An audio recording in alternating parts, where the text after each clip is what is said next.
Muito bem, meus queridos, nós estamos no 6º domingo da Páscoa, o tempo se adianta e nós nos aproximamos de Pentecostes. Celebraremos a ascensão do Senhor e logo estaremos já passados estes 50 dias após a ressurreição de Jesus. Como eu disse no início, nós agora começamos a ver pela liturgia que a igreja quer pedagogicamente nos ensinar sobre o Espírito Santo, sobre a sua ação. E nós temos como primeira leitura neste tempo pascal sempre o Atos dos Apóstolos, não é? E se vocês bem notaram, quando vocês fizeram a leitura do Atos dos Apóstolos, São Lucas enfatiza a ação do Espírito Santo. E é bonito até como ele coloca, certas vezes, a ação do Espírito Santo como se fosse uma parceria, não é? Quando nos discursos dos apóstolos, por exemplo, São Pedro vai dizer: nós e o Espírito Santo decidimos, não é? Quando, por exemplo, na primeira leitura de hoje, nós vemos que após os milagres, os prodígios feitos por Filipe naquela região de samaritanos, depois vêm os apóstolos, João e Pedro, para impor as mãos para que aqueles samaritanos recebessem o Espírito Santo. A ação do Espírito Santo. O mesmo Espírito Santo que Jesus promete que enviaria na leitura de hoje, não é? Veja, o Evangelho de hoje nos traz o mesmo capítulo 14 que nós começamos a ler e a refletir no domingo passado. No domingo passado, nos primeiros versículos, Jesus já dizia: não perturbe os vossos corações. Porque neste capítulo 14 acontece, dentro daquele episódio da última ceia, não é? Acontece o discurso de despedida de Jesus. Jesus está naquele momento com os seus discípulos, aqueles que são próximos a ele. E naquele momento bonito e gostoso, entre amigos, acontece também algo triste, não é? Porque toda despedida daqueles que a gente ama é um momento triste, sim ou não? Não é? Jesus já tinha dito tudo o que aconteceria com ele. Então, quando ele diz que vai para o Pai, volto para o Pai, ele está dizendo que ele vai passar pela morte, pelo sofrimento, pela dor. E ele, presencialmente, em forma física, não estará mais com os seus. Certamente que naquele momento, ali com seus amigos envoltos, aquele clima ficou pesado, não é? Quando a gente trata de uma despedida com as pessoas com que a gente se importa, com que a gente gosta, e elas também gostam da gente, aquele clima não fica um clima assim de alegria, não é? Porque a gente sabe que a outra pessoa vai para longe, e no caso de Jesus, esse distanciamento seria, não é? Céu e terra. Passaria pela morte. Passaria pela morte. Mas Jesus tenta dar alento, conforto, mesmo naquela situação difícil. Não vos perturbe os vossos corações, tende fé em Deus, tende fé também em mim. São as palavras de Jesus, não é?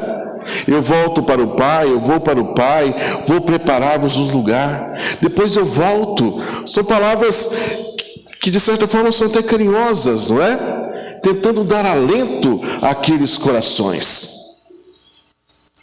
E Jesus diz ainda, leitura de hoje: olha, não vos deixarei órfãos, vou enviar o Espírito da verdade. E é interessante que essa palavra Espírito da verdade que Jesus coloca a respeito da terceira pessoa da Trindade parece uma anteposição àquele que é o príncipe desse mundo, não é? Que é o pai da mentira. Jesus, para amparar os seus discípulos e também a cada um de nós, promete enviar o Espírito da verdade, para que possa nos ajudar a combater aquele que é o pai da mentira. Jesus, ele vai dizer uma coisa que talvez, por vezes, nós passamos despercebidos, não é? Ele vai dizer que aquele que o ama é aquele que observa os seus mandamentos. Então a gente tem que compreender que esse amor não é apenas sentimento, que esse amor que por vezes nós dizemos que temos por Jesus, não é apenas aquele gostar, não é apenas aquele querer bem. Esse amor que São João diz que Jesus nos pede, é um amor que está disposto a colocar todo o ensinamento de Jesus, todos os seus mandamentos, na prática da nossa vida, não é? Porque sentir, eu posso sentir muitas coisas.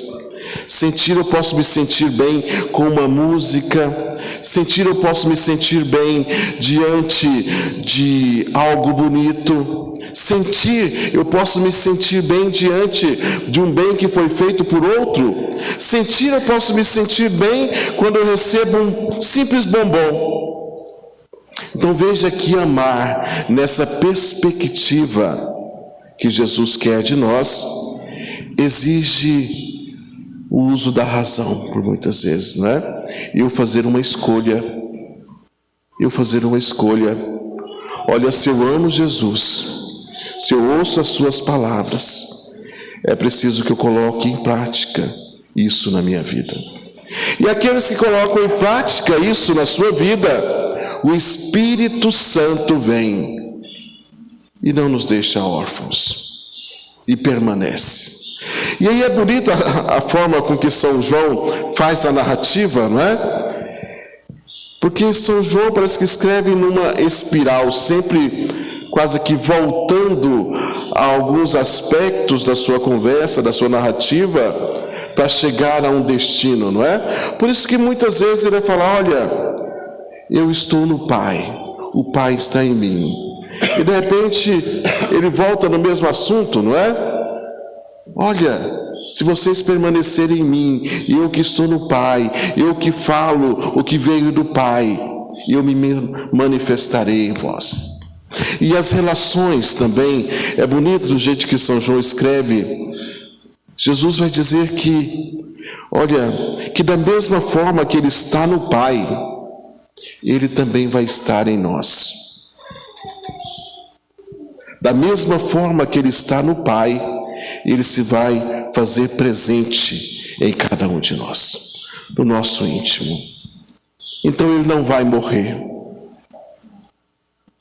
Essas palavras, certamente que para os discípulos naquele instante, pareceriam difíceis de compreender, não é? Porque Jesus antes disse que ele morreria. E agora, mesmo passando pela morte, ele vai dizer que não, vou continuar vivo, vou estar vivo. E como é que Jesus vai estar vivo mesmo passando pela morte? Meus queridos, essa vida, que é uma vida sobrenatural, permanece em nós, mesmo nossos olhos não vendo. E perceba que isso percorre a história do cristianismo, porque há 2000 anos nós falamos dessa presença viva do nosso Senhor Jesus Cristo. Sim ou não? Se fosse algo passageiro, já tinha acabado.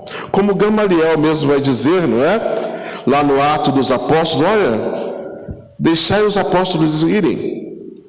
Se isso for coisa de homens, logo passará.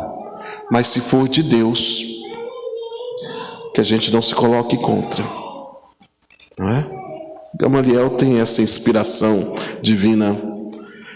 Veja, há 2000 anos, nós viemos caminhando sobre a luz desse Espírito que alimenta a nossa vida de oração, que nos faz renovar a nossa esperança, a nossa fé. É o Espírito Santo que age, renovando em nós as atitudes, os pensamentos de Jesus. É o Espírito Santo que parece que quer nos recordar sempre quem é Jesus, dos seus mandamentos, do seu amor. Cabe a nós, da nossa parte, não é? Estarmos abertos a isso, para que Jesus não seja apenas um sentimento, que ele seja vivo em nossas vidas. Daí talvez a gente consiga compreender melhor a primeira leitura, não é? Só para contextualizar, Filipe é um daqueles 7 diáconos que foram ordenados, não é? 2 diáconos destes, Lucas, no Atos dos Apóstolos, dá um destaque, que é Estevão e Filipe. Veja que Estevão e Filipe eram pessoas tiradas do povo, e eles foram usados de forma magnífica, não é? Foram impostos as mãos e sobre eles veio o Espírito Santo. E eles foram capazes de coisas extraordinárias. Estevão pregava e as pessoas se reuniram ao seu redor, ouviam as suas palavras, ele fazia milagres, prodígios. Aquilo que Jesus disse que aqueles que o amassem o faria, não é?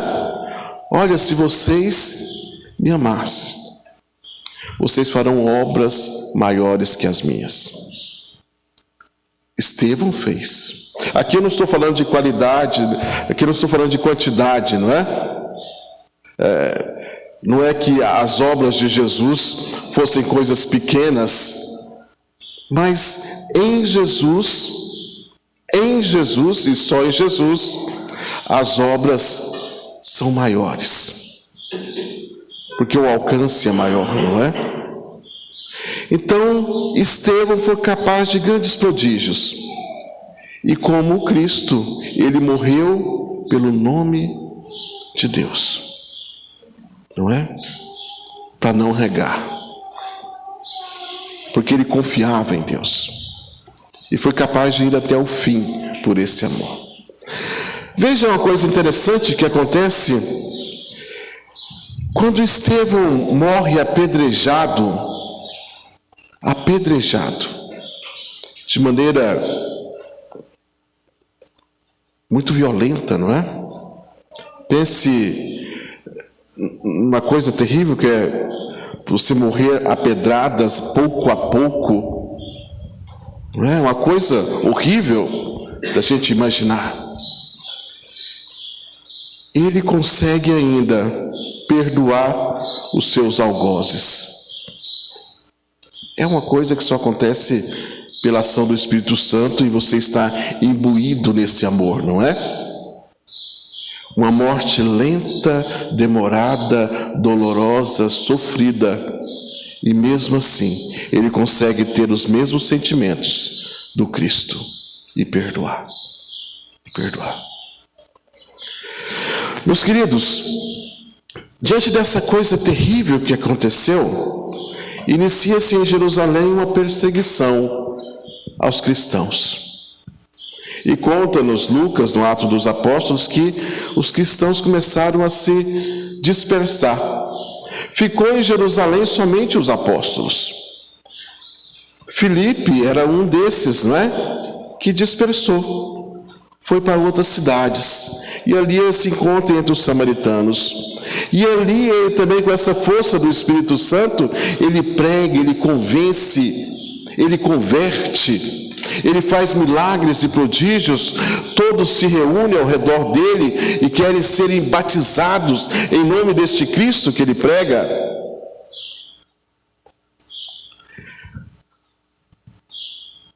Eu fico às vezes pensando, olha, a morte de Estevão, daquela forma dolorosa, poderia muito bem ser o fim da igreja.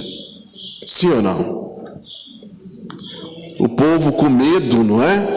Eles estavam com medo, se dispersaram porque estavam com medo. Eles poderiam muito bem falar: olha, eu não quero isso, eu não quero essa mesma morte. Para mim não dá. E irem seguir suas vidas. E a igreja findar-se. Mas veja que Deus, nas suas entrelinhas sagradas, contra toda a nossa linha de raciocínio, não é? Ele tira um bem de um mal. E diante daquela coisa que foi horrível, não é? A morte de Estevão, a igreja cresce. Aqueles discípulos, aqueles diáconos, começam a dispersar e levar a palavra de Deus, o evangelho, mais longe ainda. Daquilo que parecia o fim, se torna um novo começo. Interessante a forma que Deus age, não é? Quando tudo parecia acabado, os cristãos fugindo de Jerusalém, Saulo perseguindo e mandando matar todos nas igrejas. A igreja cresce. A palavra é proclamada mais longe. Meus queridos, isso só para dizer que quando parece o fim, não é o fim, não é? Quando tudo parece desandar, olha, Deus ainda pode fazer o extraordinário. Pode mudar a nossa vida, pode transformar. Não é? E nesse sentido a gente vê tantas narrativas e testemunhos de pessoas que já estavam no fundo do poço, já pensaram não ter mais possibilidade de reerguer-se. E de repente nós temos testemunhos maravilhosos, não é? Que já na penumbra da morte, essas pessoas encontraram de alguma forma força em Cristo, força em Deus, e saíram do seu desespero, da sua morte, saíram das situações mais terríveis de suas vidas. É algo para a gente ter na nossa vida, para a gente não perder a esperança de lutar, não é? Diante da dor, do sofrimento, diante da doença, diante da perda daqueles que nós amamos, diante de tudo que este mundo pode nos proporcionar de ruim, a gente ter a esperança firme que esses discípulos tiveram, que Filipe teve. Ele poderia pensar: olha, é o fim, agora acabou a igreja, acabou tudo. Não. Deus ainda tem algo maravilhoso para fazer. E às vezes é por nossas mãos. Ele quer usar de cada um de nós, mesmo na nossa pequenez, como usou de Filipe, não é? Filipe prega, aquelas pessoas se convertem, são batizadas. Aí acontece algo que é interessante, não é? Aquelas pessoas se convertem, são batizadas, mas os apóstolos, eles saem lá de Jerusalém, eles representam a igreja, não é? Como se fossem os nossos bispos de hoje. E é como se eles fossem para aquela região dos samaritanos para crismar aqueles que foram batizados, para que eles recebessem o Espírito Santo. Veja como hoje, não é? Nós, nas nossas comunidades, diáconos e padres, nós batizamos, preparamos para a primeira Eucaristia, e depois nós pedimos que os nossos pastores venham e enviem o Espírito Santo sobre os nossos batizados, sobre todos nós. A ação do Espírito Santo, meus queridos, é algo que nós devemos buscar todos os dias da nossa vida, para nos relembrar quem é Cristo, para ser esse dinamis, não é? Essa dinamite que nos impulsiona para que a gente possa seguir a nossa vida, para que a gente possa levar Jesus Cristo por onde formos, para que a gente possa viver plenamente a vida que Deus tem para cada um de nós. Por nós mesmos, por vezes a nossa bateria descarrega, não é? Por vezes nós sentimos o desânimo. Mas se nós pedimos o Espírito Santo, Ele dá aquela força, aquele up, não é? Para que a gente possa fazer o bem, seguir a nossa caminhada rumo àquelas moradas que o Senhor prometeu para cada um de nós. Agora, é simplesmente a gente refletir, não é? O que eu quero da minha vida? Qual é a ação? Diante de tamanho amor que Deus tem, o que eu quero? A escolha é nossa. Vamos pensar sobre isso? Sim ou não? Sim. Louvado seja nosso Senhor Jesus Cristo.